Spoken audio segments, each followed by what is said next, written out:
So a friend of mine shows up to lunch with a brand new Gucci Man purse. Now, I don't personally have a problem with Gucci Man purses, and he's a fly dude.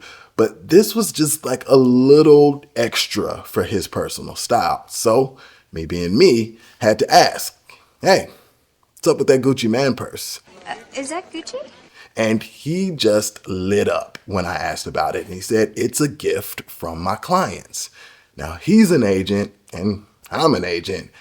I'm a really good agent. And I have never delivered the level of service that would prompt somebody to give me a probably $2,000 piece of clothing. So I asked him, like, what did you do to deserve this? And he said, I only saved them $500,000 that they wired to somebody posing as me. What? What? See, they were closing on a house and he was their agent. And somebody sent an email that looked just like his, asking the clients to wire the money for closing ahead of time and just send it to him. And bam. That's how you spot a real estate scam before it's too late. If your real estate agent asks you to wire them the money for closing, there is a serious problem. It should never happen. As a matter of fact, your real estate agent shouldn't be asking you to wire them money at all unless you all have already agreed on some sort of retainer or payment for their services. So the clients eventually did what I'm going to tell you to do up front, and that was call and verify. They called and said, hey, did you receive the money? And he was like, oh no, I didn't ask you to send me any money. And kind of instead of like wasting time, he hopped on the phone with the bank immediately to see if there was some sort of time delay on when they actually wire the funds. There was, and they were able to reverse it. He is probably forever in their good graces. They were so grateful that they bought him this Gucci Man purse. And if you are grateful because of the $500,000 that I just saved you with this story, then I wear Gucci sneakers size 11. Or just a like and subscribe will do, either one. The FBI actually received over 500,000 claims of some sort of cybercrime like wire fraud just this past year. And us as real estate agents in the state of Texas, we actually have to have this little disclosure at the bottom of our emails that says, hey, wire fraud is a thing and I will never ask you for money. And there's even a disclosure paper that we have to have our client sign at the time of contracting that says, I'm not going to be asking you to wire me any money. Wire fraud is probably one of the most prevalent scams in our industry, and you need to know about it. So if anybody in your transaction is asking you to wire their money that is not a person you are paying for services or the title company, please call and verify. And even if it is the title company, like, call and verify. I tell all of my clients, if you're going to be wiring money at closing and you're going to be physically at the title location to close, then get the piece of paper from the escrow agent and make sure that those instructions are correct. Or call the number on Google and make sure the Google number matches the email number and verify, verify, verify.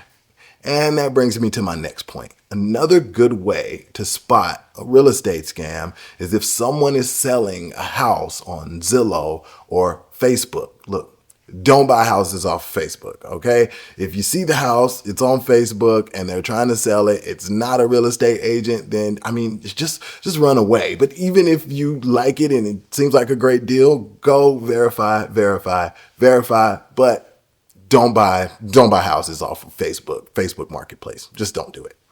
But if you do so happen to find yourself in a situation where you see a house on Zillow or Facebook and you like it, you reach out to the person. If they are asking for money up front before taking the house off of the market or before notifying the tenants or before you can see it, then red flag, it's a scam. Run away. Don't do it. All right. Another way to spot a scam is with these let yourself in rentals or sales. And these happen more in the larger cities. I actually had somebody reach out to me, and this was just yesterday. They reached out and they were going to be moving from Houston to the Killeen area where I'm located. She reached out to the person whose number was listed and they said, here's the code. You can let yourself in. So she let herself in the house. Loved it. Everything was right. Price was right. Location was right. The house was just right. The only thing that wasn't right was the number on the sign in the yard did not match the number that she had been texting. But she felt like, hey, not a huge deal. I'll just text them, let them know that I want the place. So she sent them a text and they immediately asked for a deposit. Like no application, nothing. Just send me money right now. And luckily for her, that was the red flag. And so she actually went back to the place and called the number on the sign. And they said they had no record of that number and no idea who she had been talking to. Now, she ended up renting from this property management company, but she did a different house because she felt like that house had been compromised. It wasn't safe.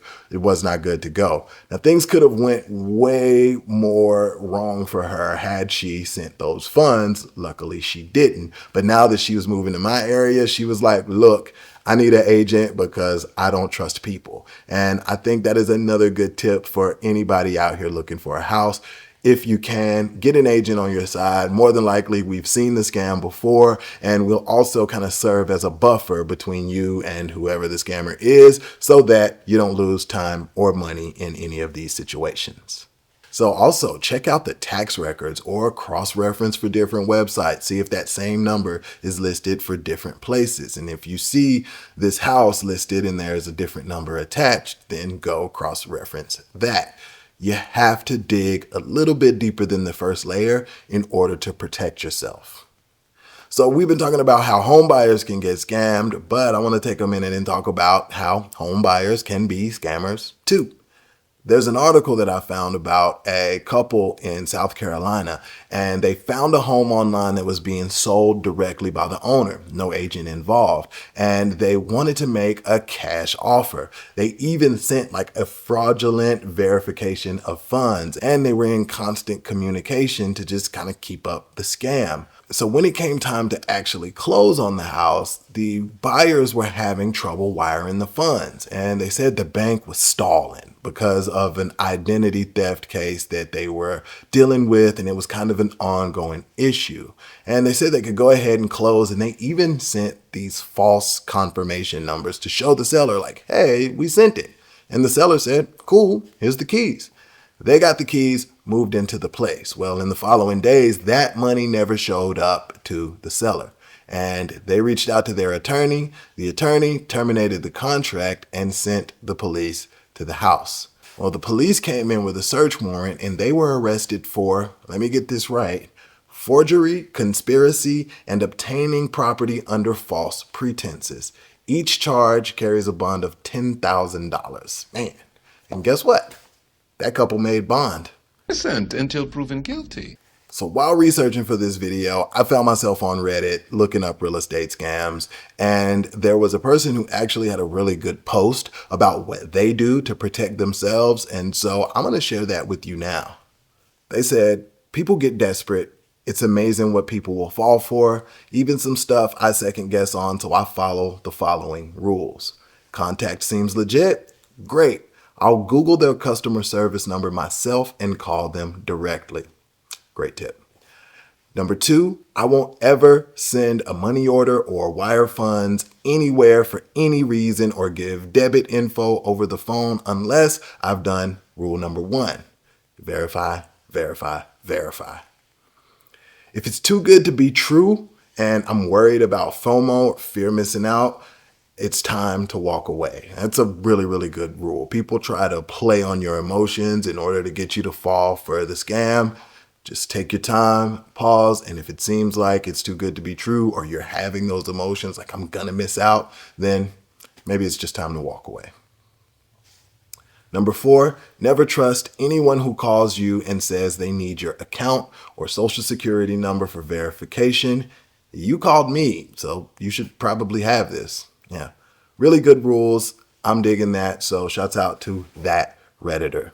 That is why it's good to have a team that you can trust.